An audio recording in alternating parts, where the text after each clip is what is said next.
guys, and welcome on my video blog here on Silence+OtherSounds Music.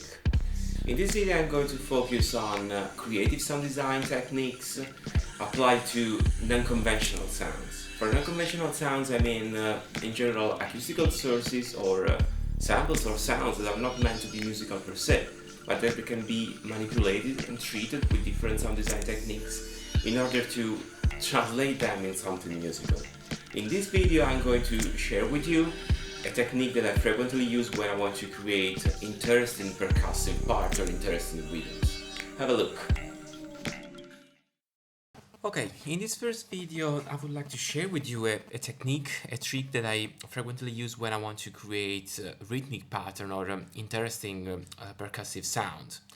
And let's start from this very simple sound. It's this one.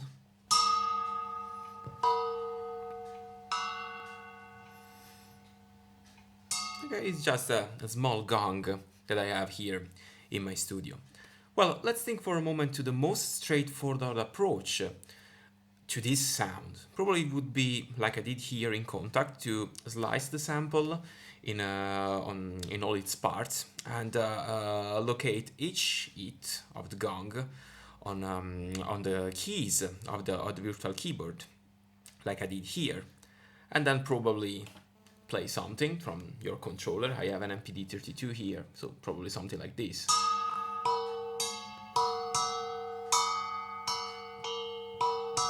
Or just arrange something that you have in your mind inside the key editor. The things that I found a little bit weak about this really straightforward approach to this to this kind of sampling is, first of all, the fact that it's very difficult to recreate that natural, smooth, dynamic feeling that I expect to hear in the percussive parts when you trigger the same sample over and over again. It gives a too static, a too mechanical feeling. This is the first thing that disappoints me a little bit. The second thing is the fact that it's too time consuming. If you have a sound like this in which you see there are a lot of transients, so a lot of sounds that you can then associate and map on your controller, it takes a lot of time to slice the sound, to locate, to map it, etc., etc. And so, at least in my experience, my creativity tends to vanish really easily. Sometimes can clash a little bit with my creative workflow. So, let's move now on Absinthe. Well, you know that everyone knows about Absinthe. It's one of the most powerful software synthesizer out there. But personally, more than as a synthesizer, I tend to use it as a granular synthesizer, or in other words, a sampler in which I can have more control on the parameters associated to the grains. Now, I don't want to bother you too much about what is the grain resynthesis or granular resynthesis.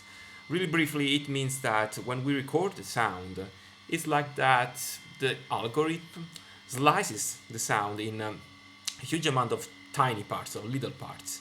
And this always happens. Also, when we record something, also in also Contacts, every time stretch algorithm is based on grain resynthesis. But when you have a function like this that is specifically focused on grains, you can have the independent control of many of the parameters of the grain. For example, the size, the density here, and most important, at least in the case that we are watching now, the time stretch, because Absinthe has an amazing time stretch algorithm that allow you to perform really strong time stretches, like in this case that I've stretched the original speed, let's say, of the sound to more or less to the half, to 38%, without destroying the sample like you would experience if you do the same in Contact. Then I have enabled this low pass filter, and I've initially set the maximum value of the frequency to 22 kHz, so we don't hear anything now in terms of cutoff frequency. So what we have now is this.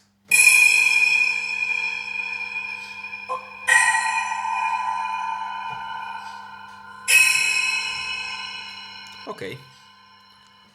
Now let's move to this tab, to the tab of the envelope, that is probably one of the most powerful functions of Absinthe, that you can control the most of the parameter with an envelope. And let's associate an envelope to the to the low pass filter, to the cutoff frequency.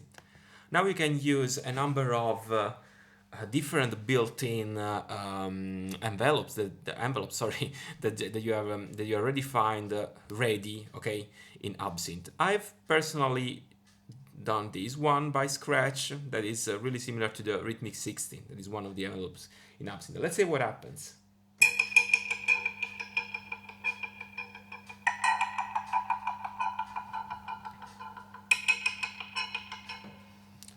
Sounds interesting to me. I've also added a little bit of the resonator effect to add a little bit more ambience. So what we have now, we have the possibility to, let's say, obtain quickly a really interesting rhythmic part, because as you say, it's like the envelope was chopping the sample in different parts. It's like each one of these attacks goes to intersect different section of the stretch and down sample. And so each different peak corresponding to the envelopes is slightly different than the other one. This creates more excitement and more that natural feeling that I was mentioned before, that I feel that was missing with a more straightforward approach to chop the sample, etc., etc. But beyond this, there is also the fact that it's really time saving, because now I have this sound. But if you have a controller, you can really quickly create some interesting things like this.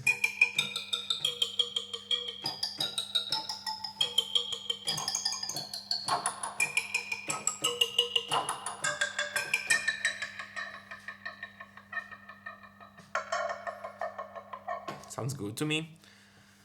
And so if you want to do some further adjustment to the rhythm, let's say, if you want to recreate a more intricate, a more detailed rhythm, you can, do something like this. Add other peaks. In this case, you would add, kind of, I'm just doing it really random, just to give an idea.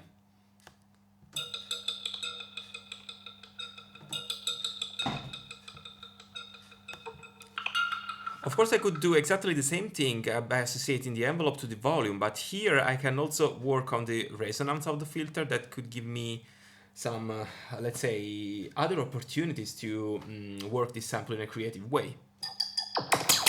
This is too much, maybe.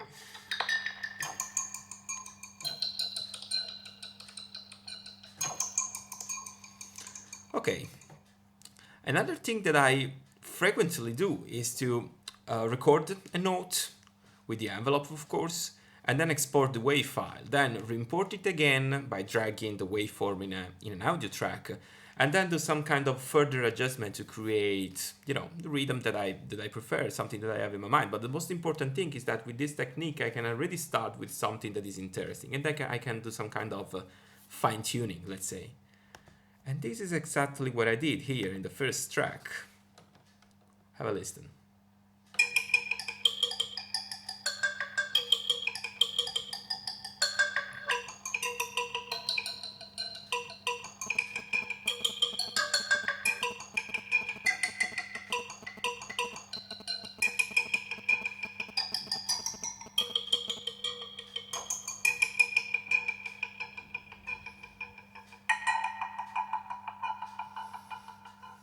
Sounds interesting to me. But the most interesting part is that, of course, we have started from an impulsive sample, okay? That we probably, even if without granular resynthesis, without using envelopes, we could use that sample like we have seen in Contact. But the most interesting thing about using envelopes is that you can easily create rhythms, even starting from sound that have nothing to do with rhythm. Just have a listen to this one. This is a sample of water that I've treated more or less with the same technique.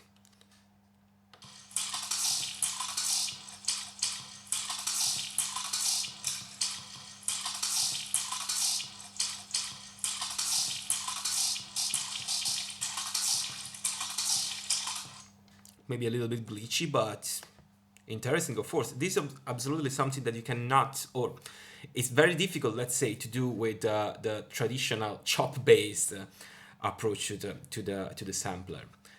And here, if we play back this one, it already suggests me. Oh, let me it already suggests me that movement, that excitement that moves me forward through the creation of the track. I mean that this kind of stuff suggests me where to place the kick drum to the snare. It gives me other ideas. It's not kind of a static approach to music. And another very important thing is the fact that when you slam an envelope on a sound, you never know what is going to happen. So you always have an unexpected result.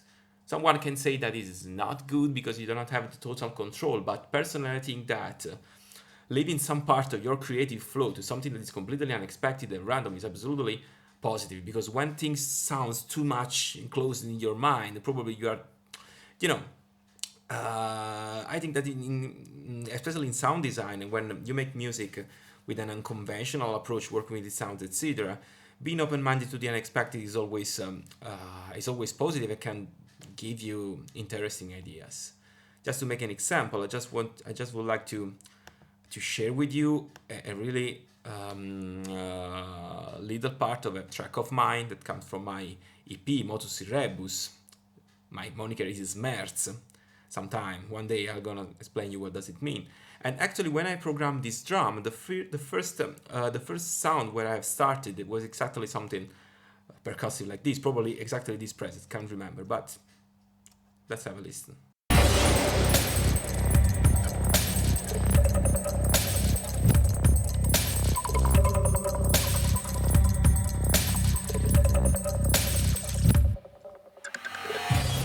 Okay, you can hear that subtle rhythm, and it's been the first element of this all this track that suggested me what to do in the rest of the track. So guys, thank you for watching. I really hope that you have enjoyed this video, that you'll find something interesting or useful for your production. In this case, don't forget to subscribe to my channel, and if you want, have a look to this one, which is the link to the Bandcamp page of Silence+OtherSounds music, where you can find my releases. So, thank you again for watching, stay creative, stay inspired, and see you next week. Ciao!